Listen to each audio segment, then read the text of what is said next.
6 months ago, there was a lot of cash in the market. Values of houses increased, dramatically, quickly.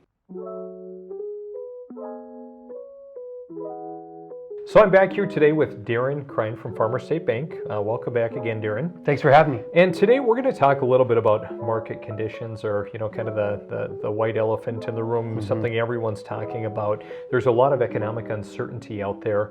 And Darren, what are you seeing, and from a housing standpoint, and where do you see things going? Yeah, so initially the Fed came out last week and raised the prime rate to 7%. So obviously we're seeing an increase in rates to, I believe, kind of slow down and take some pressure off of supply chain. I think with the cost of housing, as you know better than anyone, even 6 months ago, there was a lot of cash in the market, multiple offers, those types of things. So the values of houses increased, dramatically, quickly. And I think what the Fed is trying to do is just kind of maybe right-size the market and bring it back down. So how you control that is by raising interest rates. So what we're seeing right now is a market correction, meaning that stuff is starting to slow down a little bit just because consumers are very rate conscious. And my wife and I refinanced last summer at 2.75, and now for someone to come in and hear that rates are at 7.25, it's sticker shock. So I think that's what's causing some people to take a step back and kind of reevaluate. Sure. What can we expect between now and the end of the year as far as rates? Are rates going to sit roughly where they're at? I mean, we're getting into November, the year is winding down. What more are we going to expect? It's a great question. All of the market indicators and the experts are saying that there's probably another increase coming in December, whether that's a quarter or a half.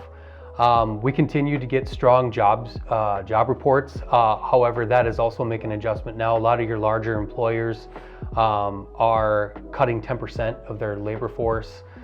Some of them that have jobs that are that they need someone to work at, they're just simply not filling those positions, just because they're anticipating 2023 to be a tougher time in the market.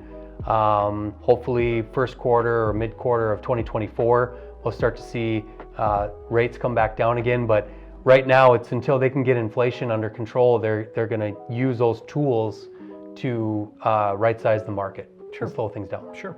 I think people just across the board, there's a lot of uncertainty. They're understandably a little spooked in some cases. And I have a lot of people that I talk with who, maybe they've had plans of buying or selling. They're thinking of putting those plans on hold just because of the uncertainty out there of the higher rates. And one thing I always like to tell people is, just like if you're investing for retirement, and you're trying to pick up on some news and buy and sell and maybe day trade or whatever, trying to time the market is very risky and is rarely is anyone ever successful. And so one thing that we look at is that, hey, if you buy today and rates go up, you've made a good decision. Yep. You've got a lower rate. If rates go down, you've got a great opportunity to refinance at some point down the road. What's your thought on that mindset? 100%, Andrew, you nailed it. Because if a lot of people remember the 08 and 09 market, and when the market started to go down, a lot of people were kind of hit the panic button and started putting stuff into cash. What a lot of people don't remember is that within 18 to 24 months, 401ks had recovered, if not had gotten more of their investment back. Well, if you pull your cash out of the market or you sit on the sideline, you can miss the market coming back up. And so that's why, you brought up a great term, timing the market, where we try to focus on, time in the market, leaving your investments as long as you can and just letting them build, because as history has shown, the market does come back after a dip in the economy, and it comes back stronger. So if you have cash, and I'm not an investment guy, but just my own personal experience has been in investing in the market, you're 100% correct. If you hold off on the sideline too long, someone may come in and buy that investment, and then that's an opportunity that's lost. What you really have to do as an investor is you have to make sure that you've done your research, and you have to make sure that you've done your analysis, so that if you purchase it at those current rates, can you make it cash flow? Can you get the return that you're anticipating? And then make sure you're thinking long-term, not just in the short term. Sure.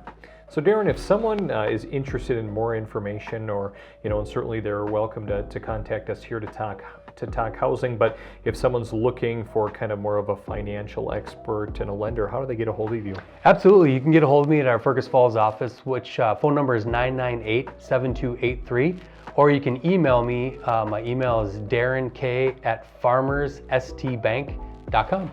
All right, Darren Krein from Farmers State Bank, thanks so much for joining us. Thanks, Andrew.